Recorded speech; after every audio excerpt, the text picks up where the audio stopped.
What we're trying to do with e-commerce week LA, since we can't be with you all in person, is to not only have some solid educational content, but also keep things fun.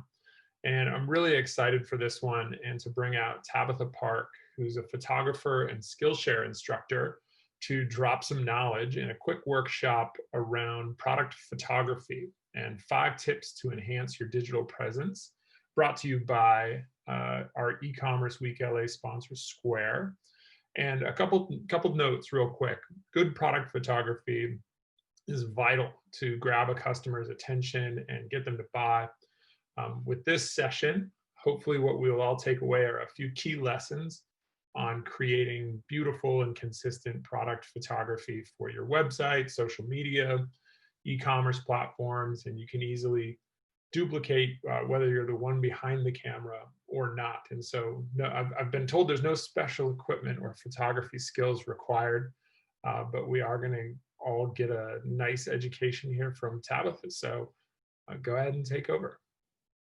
Hi, thank you so much for the introduction. I'm Tabitha. I do lifestyle product and food photography, and I also teach classes, photography classes over on Skillshare. So let's talk about product photography. I'm going to share my PowerPoint with you. Okay, so like you mentioned before, 5 tips for enhancing your digital presence, the photos that you're going to take online for your business. Photography is a huge part of that. You want to be able to show your best work and you want to grab your customers' attention. So one way, the first way I want to talk about is through branding and style. So I'm sure you know your company's brand and what it stands for. If you haven't taken the time to identify your target audience, figuring out who they are, where they're shopping online, what kind of things maybe they're pinning on Pinterest, that's the stuff you're going to want to be creating, because then you're going to grab their attention in the way that they're naturally already, interacting with these sites. So figuring out who you're marketing for and describing your brand. This is a big one. For me, when I'm working with a new client, a business, I ask them to describe their product. Tell me what your company is about in 3 to 5 words. And I use these words like when I'm shooting. So I go back and I'm like, okay, this is a natural food. I need to be photographing clean and simple and natural. So I'm thinking like, how do I convey this freshness in these photos, and maybe doing like a spritz of fresh water for droplets, that's going to give you that fresh feel. And so coming back to these like 3 to 5 main words that describe your brand is going to be super helpful, whether you're doing the photography or you're hiring out. And then I also wanted to touch on color palette or style. Sometimes you see photos, you see other businesses and you're like, okay, I love their work, but you can't quite figure out like, what is it that you like about it?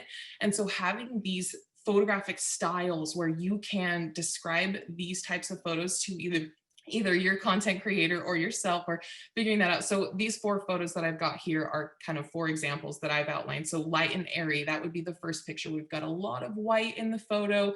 It's bright, it's clean, it's crisp. The next photo, the purple one with the amethyst, that one is our dark and moody. We have a lot of shadows. It's really, really dark and it has that like kind of moody feel to it. So these are the words, these are the phrases that I would use to describe these. So the 4th one is that rich and cool. We have bluer tones in it.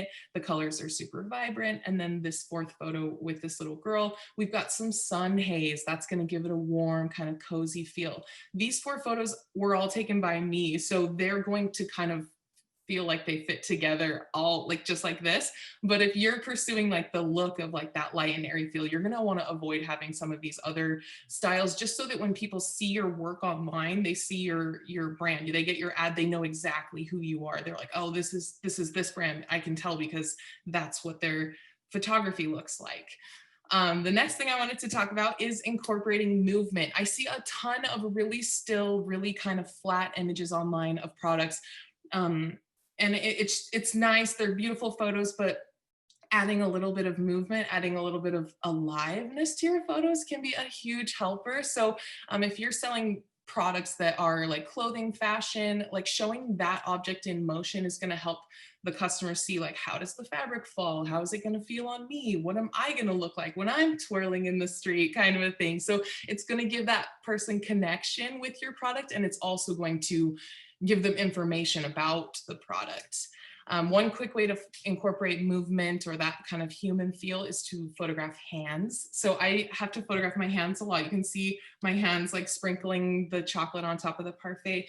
That is another way. So I set up a tripod and I put my hand in the shot, and that incorporates a little bit of complexity to the shot because you need either a tripod or a second person to help with that. So that kind of takes your photo to the next level in a really like kind of simple, approachable way. And I really like it. So if you're photographing like purses, bags, clothing, you can unzip things, you can have hands, close up of hands interacting with the product basically. And I think that that can be really effective to add to your shot list. And then lastly, capturing action. So this is like your pour shots, your wind caught in the air, these like spur of the moment, like capturing a live motion type photos. They're going to add a little bit of like breathtaking work to your body of images. So next up we have editing. If you are not currently editing your photos, you're missing out. I truly believe that editing is one of the main kind of big things that will take your work to the next level. So you can see this example photo.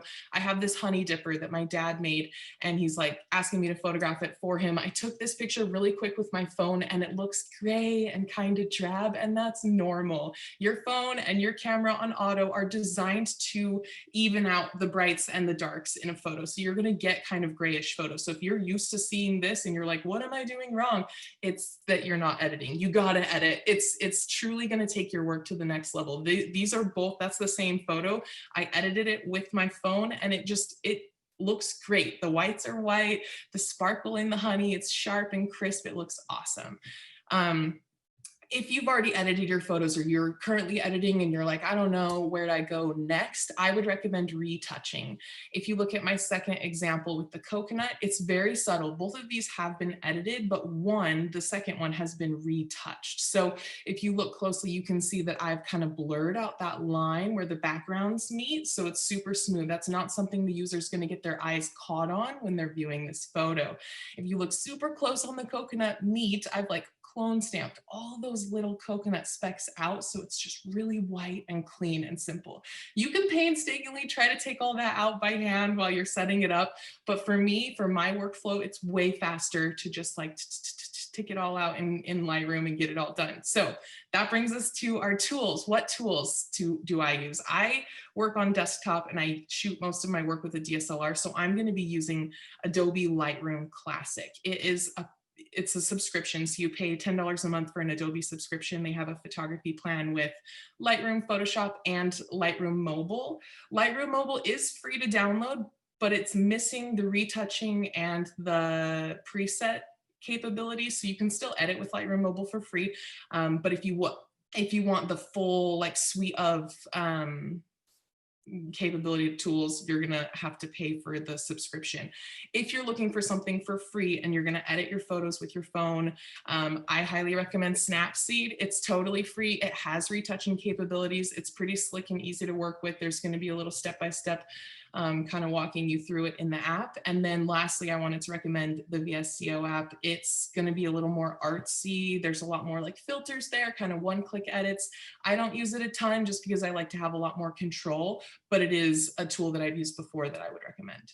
So let's jump into composition tools. Take a little bit of a pivot here. Compositions are basically everything that's set up in the photo, and having a really strong composition can take your work from just like, oh yeah, boring photo on white, to like, oh wow, this looks like it was snapped like from a brunch party or whatever. You know, using a good composition can make a photo feel really good to the viewer's eyes, whether they understand exactly what they're looking at or not. So I like to use lines. You can see in this top photo, there's kind of like a swirl, a sprinkling of almonds. There's photos that, or the plates of each of the toasts kind of go in like a little bit of a wave, and it's just more comfortable and relaxed. Your eyes kind of go through the photo like this. They're not just like immediately like drawn away.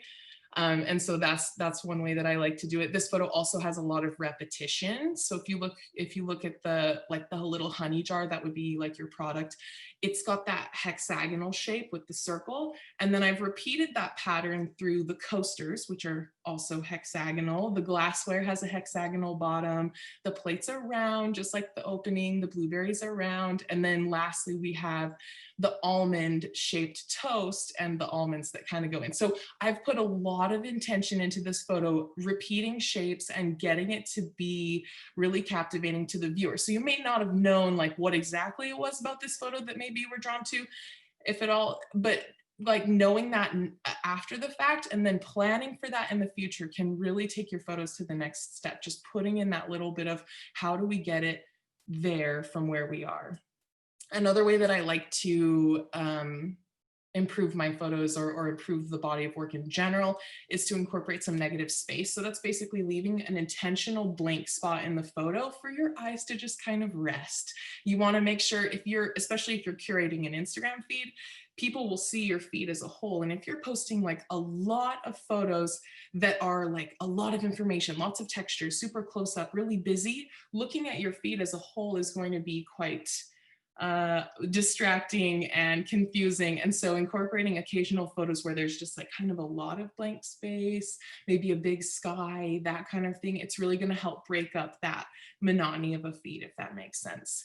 And then lastly, I wanted to talk about this wallet example. So the first crop on this one, you can see that card, that black card it's cropped right along the edge of that photo. And then the corners of the wallet are almost touching the edges. This causes visual tension. So when you're looking at this picture, I don't know about you, but for me, like it drives me crazy when things get so close to the edge like that. And it's just like, ooh, I just need a little bit more space. And so the photo next to it, I've backed up just a little bit, given a couple little centimeters around the edge, and it helps give the photo a little bit of breathing room. People are not quite as nervous looking at a photo that has, a little bit of edge around. And so talking about crop, that brings us into our last point, which is shooting for the final crop. So you can see this photo on the right is like my original shot of this bar of soap. So it is the 4x5 tall crop like you would use on Instagram, which by the way, if you are still posting squares on Instagram, I highly recommend if you can to post tall pictures because they fill up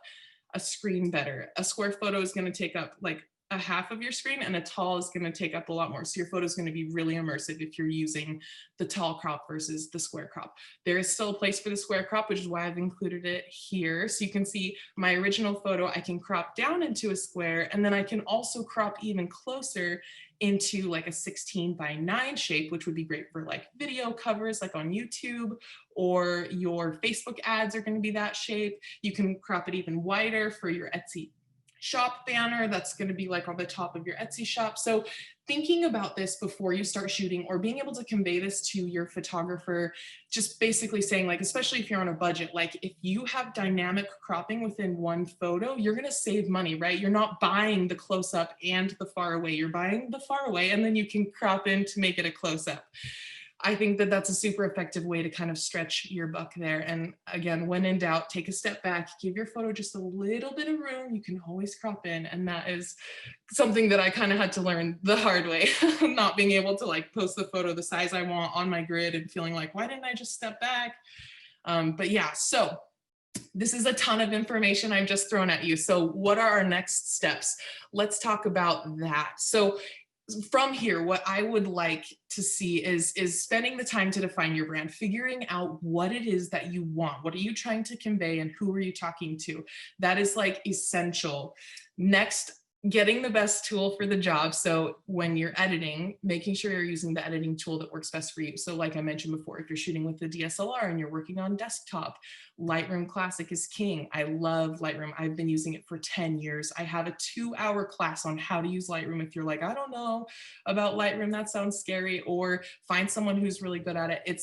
It is seriously such a game changer. So Lightroom, there's Lightroom Mobile if you're shooting on mobile, Snapseed for free on your phone, just getting your editing tools and getting used to using them and seeing how they can transform your work. And then lastly, planning for those strong compositions and allowing for dynamic cropping. So Yeah, if you are interested in learning more product photography tips, I have a whole body of classes over on Skillshare. These are four that I would recommend. I've kind of taken a lot of these tips and tricks from those classes, and so they're kind of a good place to start. You are going to want to keep an eye out for an email from Square with your business kit. It has the 3 free month trial to Skillshare, which is awesome. It's a premium trial. You get 3 months. You can binge watch as many classes as you want on the site. I love Skillshare. There's so much to learn on the site. So yeah, thank you again to Square for sponsoring this session, and thank you all for having me. Thank you, Tabitha. That was awesome. So many critical tips there, super cost effective. I really hope that everybody got that, and then definitely take Tabitha up on the opportunity to work with Skillshare and courtesy of Square. So thank you. That's a wrap for content on the future of digital marketing today. On behalf of Hawke Media, the city of LA, and all of our wonderful sponsors, we thank you for joining us today.